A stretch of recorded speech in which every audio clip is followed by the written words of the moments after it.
Car dealerships advertised one price and made buyers pay another. They knew the number in the ad was not the number at the desk. For years, that was simply how the open lot worked. Then the federal government sent 97 dealership groups the same warning in one coordinated nationwide sweep. This is the paper trail that exposed the pattern. America's open lot sold a simple pitch: walk the row, read the sticker, compare the number, drive away. Since the late 1950s, federal law has required every new car to carry a window sticker, listing its price in public on the vehicle itself. The pitch followed that logic. The price is visible, competition is open, the buyer chooses. Dealership ads reinforced it. Low numbers online, low numbers on signs, low numbers on the radio. The message was always the same. The advertised price is the deal. On paper, the market looked transparent. But the federal record told a different story. By 2026, the Federal Trade Commission had not only opened individual cases against dealership groups, it had mailed nearly 100 of them a single shared warning.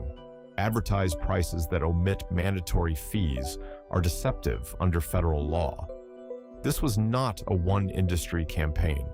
The same agency was already chasing hidden fees in rental housing, concert tickets, hotel bookings, and grocery delivery. Cars were simply the newest front. Low advertised price first, required charges after.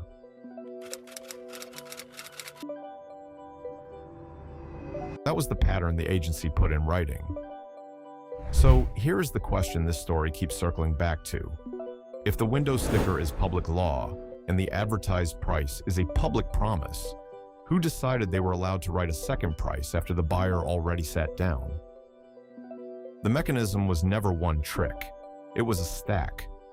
According to the FTC's March 2026 letters, illegal pricing in auto advertising included, at minimum, 6 patterns.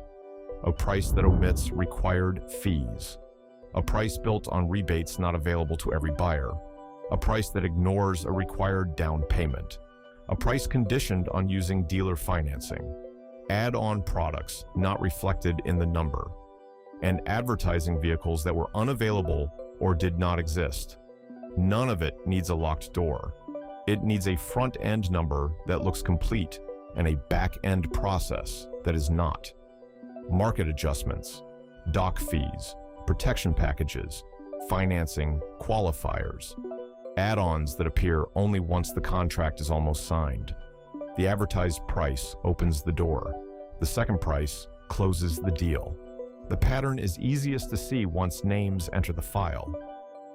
In December 2024, the FTC and the Maryland Attorney General charged Lindsay Automotive Group with systematically deceiving and overcharging buyers for years. The complaint named the dealerships and 3 executives, part owner and president Michael Lindsay, chief operating officer John Smallwood, and former general manager Paul Smith. According to the agencies, Lindsay advertised deceptively low prices, then told most buyers they did not qualify for the rebates stacked into that number. Internal messages cited in the complaint explain why. Lindsay's own president told his chief operating officer, in writing, quote, "We never delivered the vehicle anywhere near the stated price." Some buyers were told financing had to run through the dealership to keep the advertised price, including military buyers who already had financing through their branch's credit union. On April 2nd, 2026, the agencies announced a settlement. Consumers charged more than $75 million between April 2020 and December 2025 may be eligible for redress. Lindsay also agreed to a $3.1 million civil penalty to Maryland. The order requires the total price, every mandatory fee included, up front. The pattern continued. In December 2024, the FTC and the state of Illinois took action against Leader Automotive Group and its parent company, Auto Canada. 10 dealerships accused of deceptive pricing, hidden vehicle availability claims, add-ons buyers never agreed to, and manufactured online reviews. According to the complaint, those add-ons were wildly profitable. In some cases, salespeople made more commissions selling the add-on than they made selling the car itself. The proposed settlement, $20 million for consumer refunds. At the time, the largest monetary judgment the FTC had ever secured against an auto dealer, then Asbury. In August 2024, the FTC brought an administrative complaint against 3 Texas dealerships owned by Asbury Automotive Group, alleging they packed add-ons onto purchases without consent. According to the complaint, well over half of affected buyers, in some cases as many as 3 out of every 4, were charged for an add-on they never agreed to. The complaint also alleged Black and Latino consumers were charged more, on average, for those same add-ons than other buyers. Asbury disputes the allegations. The case remains an open fight, not a closed conviction. Different groups, different states, the same structure, an advertised number that had nothing to do with what a buyer would actually pay. What kept this durable was not secrecy, it was sequence. The low number is public and searchable. 3 separate cards. Lindsay, $75 million plus eligible. $3.1 million penalty. Leader, $20 million settlement. Asbury, still contested, still open. It is the number in the ad, the listing, the "we beat the internet" line. The higher required stack shows up later, when switching dealers costs time, when a trade-in is already on the desk, when a kid is already buckled into the back seat of a car marked "sold pending." That timing is the cover, not a locked vault, a delayed invoice. Then came the rule built to close that gap for good. The Combating Auto Retail Scams Rule, the CARS rule, was designed to ban bait and switch pricing and force total price disclosure across the industry. On January 27, 2025, the Fifth Circuit vacated it on procedural grounds, not because the underlying conduct was legal, because the FTC skipped a required step in writing the rule itself. The industry won a pause. It did not erase the statute underneath it. The Federal Trade Act still prohibited deceptive practices. Individual cases still moved. And in March 2026, the Commission picked a broader tool, 97 warning letters, naming the exact behaviors it would keep watching. On March 13th, the FTC's Bureau of Consumer Protection put it in one line. Dealers had been misleading consumers with low advertised prices, then adding mandatory fees at the end of the purchase.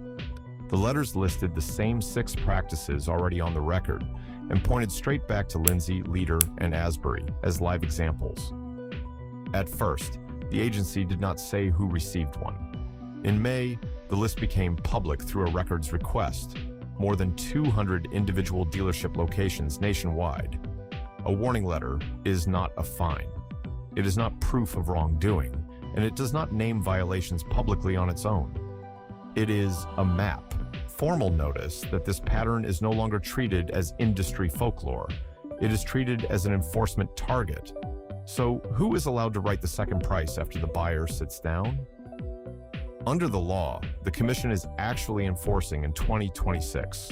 No one. Mandatory dealer-imposed fees belong in the advertised total. Required government charges may be excluded. A rebate stack nobody can actually qualify for cannot manufacture a fantasy number. An add-on the buyer never agreed to is not free inventory for the finance office. What happened to the 3 name systems? 97 dealer groups warned. 6 pricing practices named. The special rule was gone. The scrutiny was not. Lindsay, tens of millions in consumer charges eligible for redress, a state penalty, a binding order. Leader, $20 million back to consumers. Asbury, still fighting the case in an administrative courtroom, allegations unresolved. And the 97 letters that named the pattern nationwide? Not a verdict. A map, pointing straight at every lot still writing that second price in pencil. This channel exists because these stories don't end when the press release does. The fine print was never fine. It was the product. If corporations should be held accountable, you know where the subscribe button is. The next one is already in production. You don't want to miss it. What they hide, we uncover.